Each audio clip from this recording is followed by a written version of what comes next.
Olá, meus queridos alunos do SESC Cidadania, terceiro ano e supermédio. Vamos para mais uma aula de atualidades, onde abordaremos, como sempre, um tema mundo e um tema da vida nacional.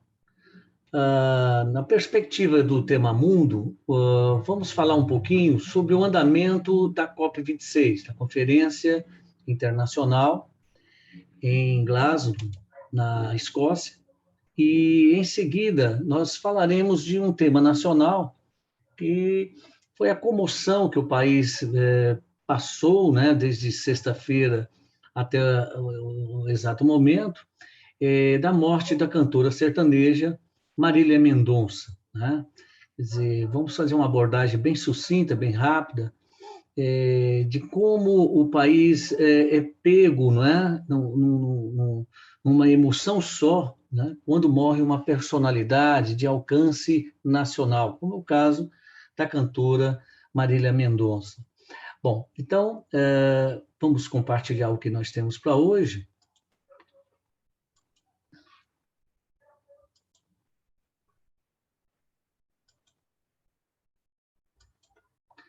Pois então, está em andamento, né, pessoal? Do dia 1º até o dia 12 agora de novembro, está em andamento em Glasgow, na Escócia, né, no Reino Unido, essa conferência internacional, que já vem sendo realizada há muitos anos, né, e desde, se eu não me engano, final da década de 80, e com o hiato, né, com a não realização no ano passado por conta da pandemia mundial da Covid, né?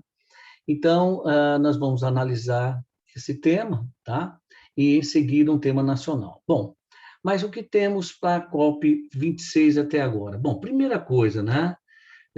De que trata a COP26, né? Bom, primeiro que é uma conferência, ela é uma conferência das Nações Unidas para Mudanças Climáticas. Esse é o nome oficial da COP26, certo?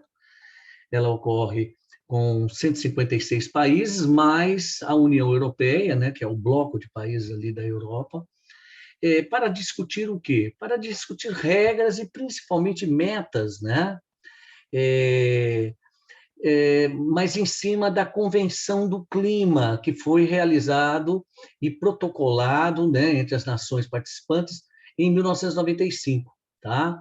Então, a COP26 ela tem como propósito, né, discutir regras e principalmente metas que os países devem cumprir, né, da Convenção do Clima que foi acertada em 1995, tá? Tá o funcionamento da COP, né? Como é que ocorre o funcionamento, né? Dessa conferência que dura dias, do dia 1º até o dia 12, né? Você tem grupos temáticos, tá? A conferência ela se divide em grupos temáticos e ao final, né? Ao final do tempo, né? Lá por dia 12, tem que sair, né? Desses grupos temáticos tem que sair um texto, tá? E esse texto depois junta-se todos os textos e aí você tem a formalização de um texto só da COP26, certo? E, logicamente, no final desse texto, os compromissos, né? E as metas, né? Para serem seguidas pelos países participantes. Quais são os grupos que mais atuam dentro da COP26? Bom, primeiro você tem o grupo da União Europeia, tá? Que é conhecido como o grupo mais agressivo, né? O grupo que faz mais cobranças, né? No sentido de exigir, né? O dever de casa de cada um dos países, tá? Principalmente, né, agora, na COP26, principalmente os compromissos com a descarbonização, tá? Países que propuseram e não realizaram a descarbonização. A União Europeia, esse grupo, que é muito forte, eles faz exigências contundentes, tá? Temos um outro grupo apelidado como Umbrella, né? Ou seja, a ideia de um guarda-chuva mesmo, né? É, um grupo marcado pelos Estados Unidos, pela Austrália, pela Noruega, pelo Japão. É um grupo que acontece? Eles exercem uma pressão maior sobre os países emergentes, tá? Inclusive linhas de financiamento, tá? Eles até liberam linhas de financiamento, voltado para o meio ambiente, mas cobram muito, mas muito mesmo, dos chamados países emergentes. Nós temos vários grupos, né? Temos também o grupo das chamadas pequenas ilhas, cerca de 40 países que são insulares, né? Países que são, na verdade, ilhas ou arquipélagos, né? E que eles exercem uma pressão, tá? Porque são países que correm o risco de desaparecerem, né? Com o processo do aquecimento global, né? Com a aceleração desse aquecimento global. Então, são países que, numa catástrofe dessa, né? São países que vão perder territórios ou mesmo vão deixar de existir, né? Para as décadas futuras, né? Então, são países que, inclusive, pressionam os demais países signatários, né, da Copa 26, pressionam por uma compensação por perdas e danos, por futuros perdas e danos, tá? Bom, eu citei esses 3 grupos, que, né, são os mais conhecidos, assim, mas existem subgrupos, né? Bom, da história, né? Na trajetória aí da COP26, qual foi a mais marcante? Sem sombra de dúvida, de 2015. Tá? A COP de 2015 ela foi marcada porque dela saiu o chamado Acordo de Paris, né? Um compromisso firme das nações de cumprir suas metas, né? Mas também o chamado Acordo de Paris vem acompanhado de políticas de reformas econômicas, né, visando sustar, né, o processo do aquecimento global. Então, são países que compõem, né, o Acordo de Paris e que são muito exigidos pelo que eles se comprometeram lá em 2015. Né? Então, sem sombra de dúvida, na história das COPs, com certeza, a de 2015, com a produção do chamado Acordo de Paris. Essa COP que está sendo realizada esse ano, né, ela pode ser uma COP bem marcante? Tudo indica que sim, né? Por quê? Porque essa COP, dentre outros temas que são recorrentes das várias COPs, né, que são sempre discutidos, essa COP desse ano, ela vem com uma exigência maior, tá, de definir políticas no sentido da definição do chamado mercado do carbono, tá? Que, na verdade, corresponde ao artigo 6º do Acordo de Paris, né? O que foi comprometido lá, que foi prometido lá, as metas que foram lançadas lá, tá? Então, é mais referente ao artigo 6º do Acordo de Paris, tá? A questão que os países precisam definir, né? Fazer controle, fazer compensações, né? Políticas públicas, né, no sentido de definir o chamado mercado do carbono. Tá?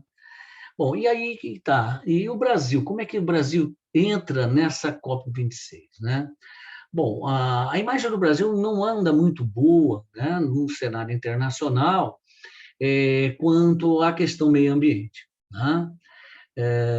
Desde 2015, o Brasil, pelo Acordo de Paris, né, se propôs a fazer uma gradual descarbonização.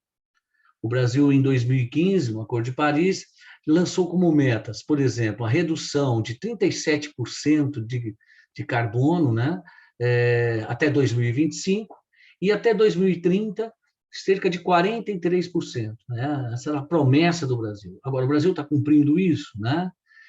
Por quê? Porque o que se percebe, né, por parte da comunidade internacional, que a notícia que chega é que o Brasil, por conta do rápido desmatamento da Amazônia, né, as notícias das queimadas no Pantanal. Então, quer dizer, a política ambiental brasileira é muito contestada pelos signatários, né, da COP26. Então, o Brasil chega sendo muito cobrado, tá? Muito cobrado. Além do que o Brasil não tem definidamente, né, para valer uma política oficial de descarbonização, tá? Ou seja, uma política mesmo que cria um sistema de pressão e, ao mesmo tempo, incentivo, né? O que temos no Brasil é uma política de descarbonização voluntária, né? Grandes empresas fazem isso por conta delas, né? Mas precisa, né, de uma agenda oficial, de uma política oficial que crie, de fato, né, um sistema de pressionar, de vigilância e, ao mesmo tempo, né, de incentivo, né, a empresas que participam do processo da descarbonização. Tá? Então, a COP26 ainda nós vamos falar um pouco dela até o final dela, né, que vai ser dia 12. Então, a próxima aula a gente pode concluir, né, o que foi acertado pela COP26. Então, motivo para a próxima aula. Bom, isso aí é a abordagem rápida que eu queria no plano internacional, né? Esqueci de mostrar aqui, pessoal, mas o Acordo de Paris, né? 191 países, né? Só lendo aqui rapidinho, impedir que a temperatura média mundial subisse mais de 2 graus Celsius, né? Quer dizer, ou idealmente 1,5 graus. O Acordo de Paris visou também, né, responder aos impactos das mudanças climáticas por meio de medidas de adaptação, fazer planos para lidar com perdas e danos causados por desastres climáticos, e também que as nações mais ricas são responsáveis por fornecerem financiamento e tecnologias para ajudar os países emergentes, os mais pobres, né, a praticar políticas de preservação ambiental, né? Tranquilo? Então, é isso, a COP que está sendo realizada, tá? O cerne dela, o momento principal dela é discutir o artigo 6º do chamado Acordo de Paris, tá? Que visa principalmente cumprir isso aqui que está, né, que eu acabei de ler, mas também a questão da descarbonização, tá? Bom, o Brasil, então, mostrei para vocês o papel do Brasil, né? O Brasil chega na COP26 muito cobrado, tudo bem? E como tema nacional, né, pessoal, a notícia que impactou né, praticamente todo brasileiro, no final da tarde de sexta-feira, a morte da cantora Marília Mendonça, né, que de uma simpatia, né, inigualável, e de fato talentosa, um timbre de voz assim muito marcante, uma presença muito agradável no universo muito masculino, né, que tradicionalmente é o universo da música sertaneja no Brasil. Então, a Marília Mendonça, ela deixa, né, uma lacuna, né, um vazio muito grande no coração do povo brasileiro, né? Pela sua simpatia e pela sua carreira meteórica, né? Ela teve, em poucos anos, ela teve uma ascensão muito grande no cenário musical, né? Méritos dela, claro, né? Muito talentosa. Ela morre na sexta-feira, deixa um filhinho de 2 anos, num acidente na zona rural de Piedade de Caratinga, a 309 quilômetros da capital mineira de Belo Horizonte, e morreram, né, além da cantora, morreu também o seu tio, que era o seu produtor, o piloto e o copiloto. Tudo indica que a aeronave estava legalmente, né, estava em condições legais para fazer o voo. Até agora, o que se sabe é que a aeronave ela colidiu com um fio de alta tensão, se eu não me engano, e veio a cair numa região extremamente rochosa, uma região de cachoeiras, né? ali próximo da cidade de Caratinga, onde ela iria realizar um show, né? Bom, e aí o que fica, né? A comoção nacional, tudo, né?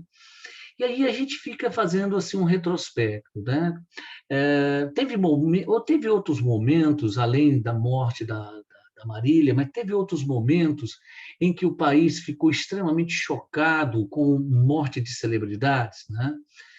Bom, tudo bem, no campo da política, nós vamos ter o suicídio de Getúlio Vargas em 54, que foi uma comoção nacional, né?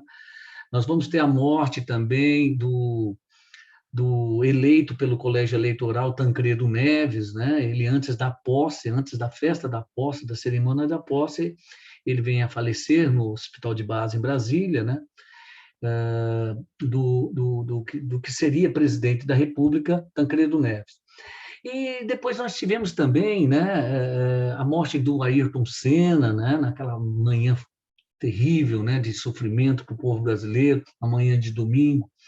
Eu lembro que eu fiquei chocado, que eu estava assistindo, né, a competição de Fórmula 1, quando na curva lá, ele veio a se chocar com as muretas, né, e horas depois veio a falecer. Foi uma comoção nacional, o velório dele envolveu todo mundo, né.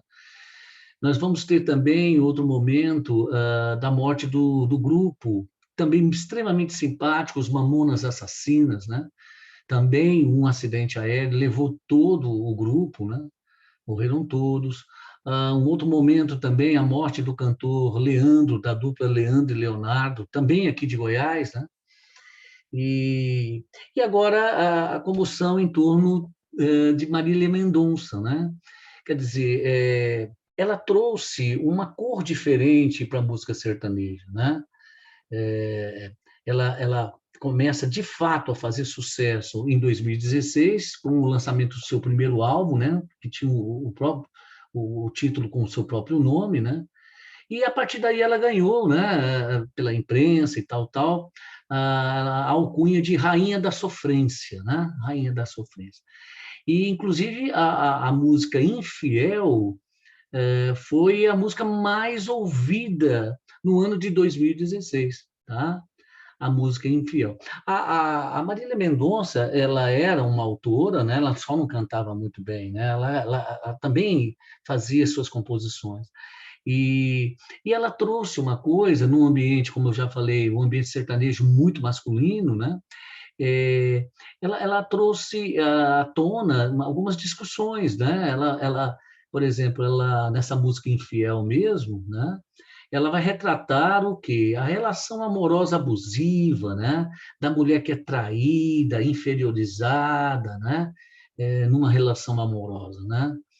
Então, um trecho da música muito marcante é: eu estou te expulsando do meu coração, assuma as consequências dessa traição, né?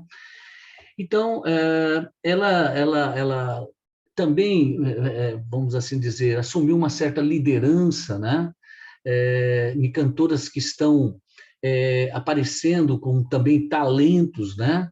Um grupo que é chamado de feminejo, né? Ou seja, o lado feminino da música sertaneja, né? Ela se torna quase uma liderança aí do chamado feminejo, marcado por Maiara e Maraísa, Simone e Simara, a Paula Fernandes também, que é consagrada, né? Então, fica aí, né, o legado da Marília Mendonça, né, a comoção nacional em torno da figura dela, da simpatia dela e do talento dela. Bom, estamos terminando então por hoje, tá? Fiquemos por aqui. Então, até a próxima aula, pessoal. Tudo de bom? Fui.